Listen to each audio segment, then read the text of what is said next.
So you've completed the second dream quest and unlocked focus schools. In my previous video, I covered farming focus lenses, turning max ranked gear into a source of focus. Today, let's look at where and how you can actually gain that focus then. I'm the Engineer, let's solve a practical problem.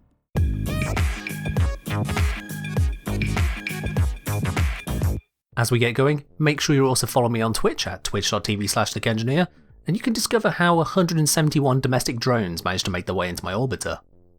When it comes to focus farming, you can either gain focus directly for your active focus school, use consumables to gain fixed chunks of focus, or you can convert affinity to focus via focus lenses. As making use of focus lenses is easier to get into, we'll start there. With the focus lens attached to a max rank gear, any affinity that gear would have received, and wasted, is instead turned into focus.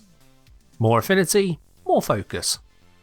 By having a lens on an eligible piece of gear, you'll also periodically see Convergence Orbs spawn on a nearby enemy. This shifting yellow orb can be picked up by simply touching it, giving you 10 times the focus conversion rate for 45 seconds. Ideally, you want to be picking up these orbs just before a burst of high affinity gain, although there's no real harm in just picking up as soon as you're aware they are there. And practically speaking then, because focus lenses convert affinity to focus, we basically won the best affinity farms. If you've reached Mastery Rank 5, you've almost certainly heard of Hydron, the ever popular defense mission on Sedna. It's not just a meme though, it is actually an alright source of affinity and thus focus, so long as someone on the squad can actually do some damage. Unlike normal affinity farming however, where you're taking low level gear to rank it up, focus farming requires you to bring your maxed out frame and weapons. You can go full out and maybe help some newer players level their gear in the process. This is only a starter location for farming focus. The amount you can get will vary greatly, especially based on when the Convergence Orbs spawn, getting anywhere between 50,000 to 100,000 focus per hour with regular lenses and no affinity boosters. A pre-made squad could do a little more, but then a pre-made squad should probably be farming elsewhere. To best support this, bring weapons or frames capable of clearing the room or speeding up the waves. Frames like Equinox, Nova, Lavos and Ember are all great examples. Frames which could slow the mission down, like Limbo, Nova or Wisp, need to be careful in what build and abilities they use. You did hear that right, I said Nova twice. The right build is everything on her. Stepping up from Hydron is Elite Sanctuary Onslaught. It's another popular location for affinity farming, but is again highly variable depending on your squad composition and effectiveness.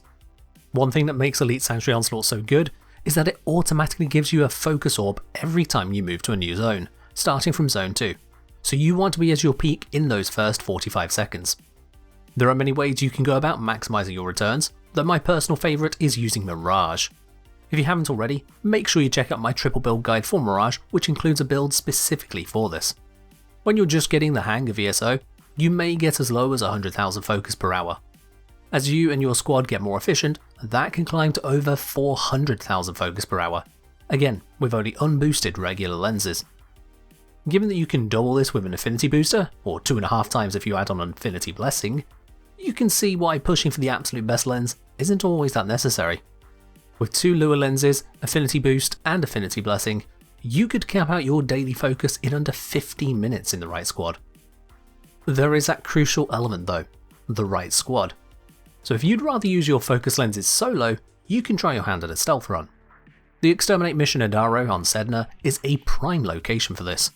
The key to a stealth farm is to ensure you get the stealth affinity bonus to max and keep it there as much as possible. This increases the affinity, and therefore the focus, per kill to 6 times the base value. The difficulty here is actually meeting the criteria. You gain a stealth bonus if the enemy is completely unalerted when you kill them, and the stealth multiplier is lost if you kill an alerted enemy, take damage from an alerted enemy, or simply don't get a stealth kill before the timer runs out. Enemies in Warframe get alerted very easily. If they take damage, alert. Alarms going off, alert. If they hear gunfire, alert. Spot a Tenno, alert. Feel someone brush against them whilst invisible, alert. See a dead body, alert. The dead body one is particularly insidious, as enemy reaction time is instant. Say you use a projectile weapon like the Foreman to kill 2 enemies facing each other, neither of them alert. The first one will be a stealth kill, but in the time it takes for the projectile to pass through the first enemy and hit the second one, a fraction of a second, the second enemy will see their buddy die and become alert. Goodbye stealth buff. The only way around this is to stop enemies from knowing anything is happening. You can do this through Atlas's Petrify, Baruch's Lull, Ivara's Quiver, but the best in my opinion is Equinox's Rest and Rage. This can be applied to any Warframe via the Helmet system, allowing you to put it onto a frame capable of invisibility, like Loki. This combination of invisibility and sleep is extremely helpful since the Xmas changes, because you cannot put an Xmas unit to sleep without first alerting it. However, if you are invisible and put all the other enemies to sleep first, you can then attempt to take out the Xmas in one shot, such as with a silent sniper, before they could even react. If there are 2 or more Xmas, just make sure the others don't see the first one die. As an alternative to dealing with Xmas units, or to kill any units that accidentally got alerted, you can use your Operator or Sentinel. Kills done by either your Operator or Sentinel do not reset your stealth buff.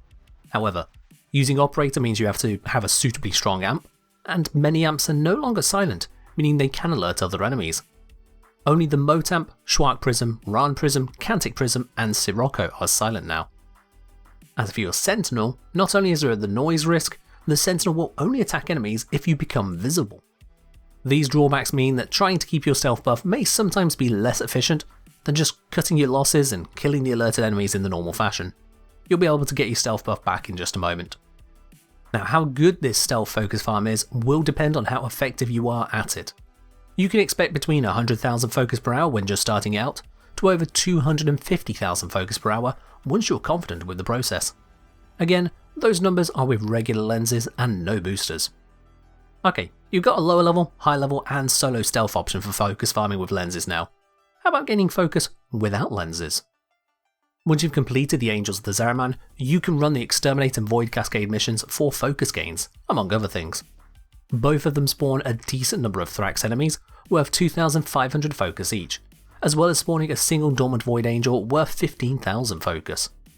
This focus is given to everyone in the squad, and is applied to whichever focus school you currently have active.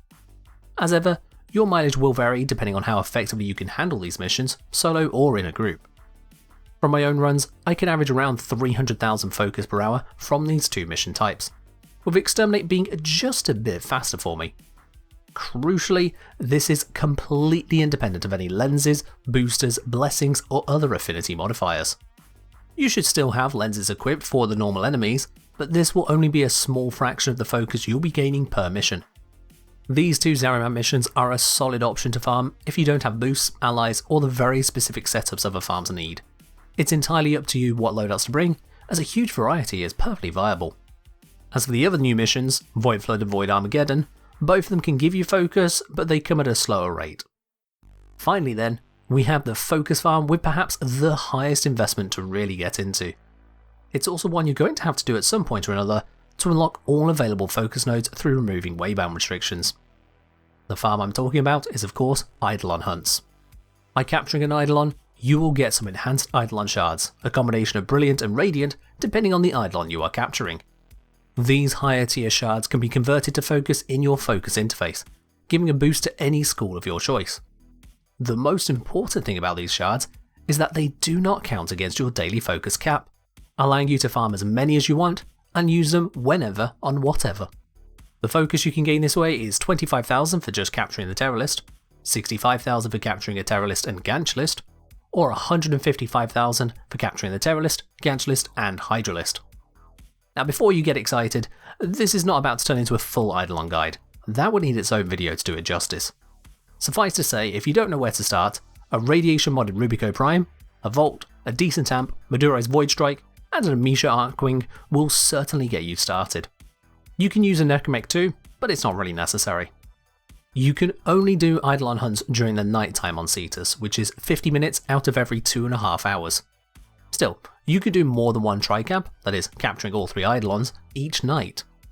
One tricap is 155,000 focus, 2 of them is 310,000 focus, and so on.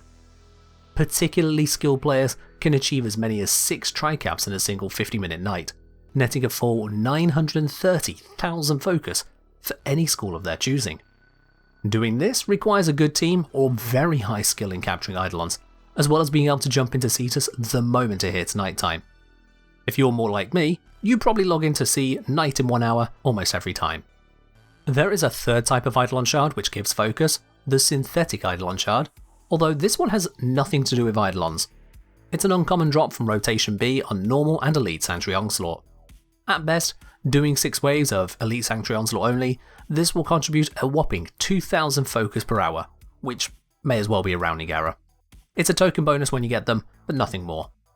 So whether you're using lenses, Eidolons, or the new Zariman missions, you should now be well equipped to get yourself some focus, alone or in a group, from a variety of locations. If you haven't already, make sure you watch these other guides to maximise your gains. After all, knowledge really is power. And as always, farm focus, get upgrades, and fight well, Tenno.